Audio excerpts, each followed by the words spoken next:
seen those pit maneuver videos? But what if autopilot could prevent a Tesla from being spun out?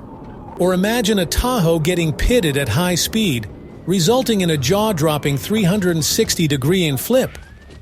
These unique and controversial pit maneuver cases where chases ended abruptly, potentially saving innocent lives, where drivers somehow walked away. Stay tuned for an intriguing look at the intersection of technology, high-speed pursuits, and miraculous survivals. Let's start with a wild moment. A Toyota Corolla flips on July 12, 2023, just 6 miles from Glenwood's quiet town. Trooper Ryan Wingo spots the speeding red car on Highway 70. It's going 81 miles per hour in a 55 miles per hour zone. Trooper Wingo turns on his emergency lights for a traffic stop near the old Bonnerdale store. About 11 miles from where the chase ends, the driver, later known as Alberto Reyes, keeps driving west. Trooper Wingo tells dispatch that the driver won't stop, so the pursuit begins. Alberto takes it slow, turning left onto Bumblebee Road. Trooper Wingo sees his chance to stop the chase with a pit maneuver.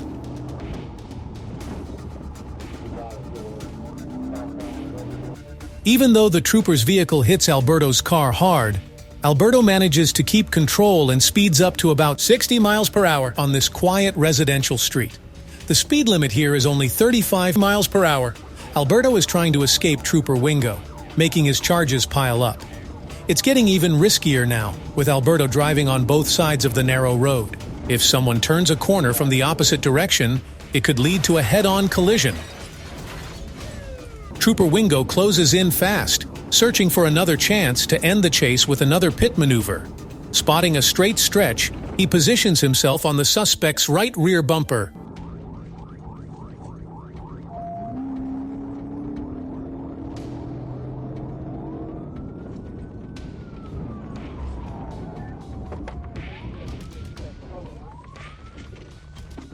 He shouts at Alberto to show his hands, not knowing if Alberto is armed, so he waits for backup before approaching. While waiting, Alberto tosses a beer can into the ditch, trying to hide evidence. This sheds light on why he didn't stop initially. When backup arrives, they pull Alberto out of the car and handcuff him. They have to get him out from the passenger side because of his size and the car's position in the ditch, which prevents opening the driver's door. A computer check on Alberto didn't find a driver's license, but showed he had been arrested for DWI and refusing a chemical test by Glenwood PD on January 1, 2023. Pafford EMS checked Alberto at the scene and found he wasn't injured. They also found empty and unopened alcohol containers in his car. Alberto smelled strongly of alcohol, couldn't stand or walk straight. He was taken to the Glenwood Police Department, where he was told his DWI rights. Alberto agreed to a breath test at 9:11 p.m. and blew a blood alcohol level of 0.11%. Alberto was taken to Hawtrey County Jail and faced several charges, including fleeing in a vehicle, driving while intoxicated, reckless driving, driving without a license, driving left of center, failing to obey a stop sign, speeding, and having an open container of alcohol in a vehicle. Even during his arrest, he appeared confused, perhaps reflecting on how he survived the intense pit maneuver. However, regardless of his state of mind, drinking and driving is never acceptable. In another incident, just 3 hours away from Alberto's accident, a Tesla driver chose to engage in a high-speed chase, leading to a destructive outcome. This took place in the larger town of Memphis, Arkansas, on July 12, 2023. Trooper James Collins received a notification about a pursuit heading eastbound on Interstate 40. Trooper Collins was stationed in his patrol car at an on-ramp to the interstate located further west. Meanwhile, a St. Francis County deputy was chasing 2 gray vehicles traveling at high speeds. Trooper Collins initially planned to deploy a spike strip but reconsidered due to heavy traffic and high speeds. Instead, he positioned himself at the eastbound on-ramp from the West Service Road, preparing to join the chase. He maintained constant communication with the deputy pursuing the 2 speeding vehicles, which were both Teslas. Before reaching Trooper Collins, one of the Teslas took the 275 exit. The deputy mentioned that there was no time to turn back for the Tesla that exited, forcing them to continue chasing the other Tesla. In hindsight, Trooper Collins could have turned around at his location and driven down the West Service Road to pursue the other Tesla, allowing both officers to have a chance of apprehending both reckless drivers.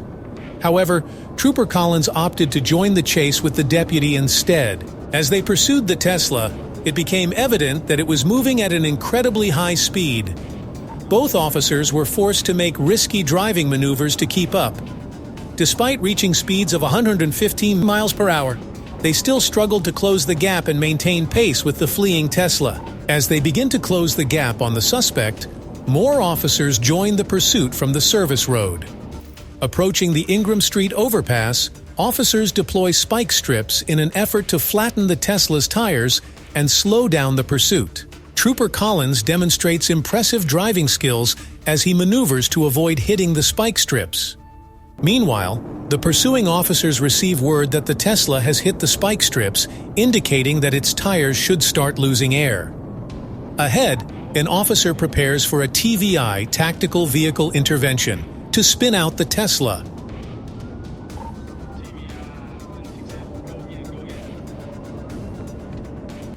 However, despite their efforts, the driver somehow maintains control, and the chase persists. The decision to perform a TVI at high speeds is a topic of debate among law enforcement professionals. Some argue that it's too risky and should be avoided, while others believe it's necessary under certain circumstances, especially if there are no other cars nearby.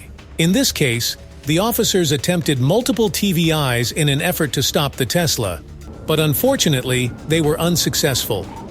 Despite their efforts, the Tesla continued to evade capture.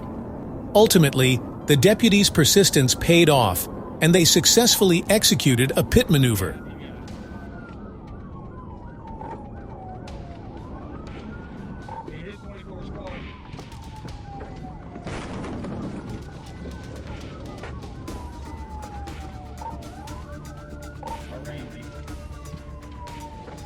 The Tesla's attempt to maintain control after the tires were punctured by the spikes led to a loss of control, resulting in a collision with the deputy.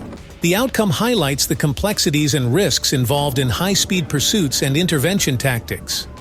While officers must take action to apprehend dangerous suspects, they must also consider the safety of everyone involved, including themselves and bystanders. Following the events that unfolded off-camera, Trooper Collins' report sheds light on the aftermath.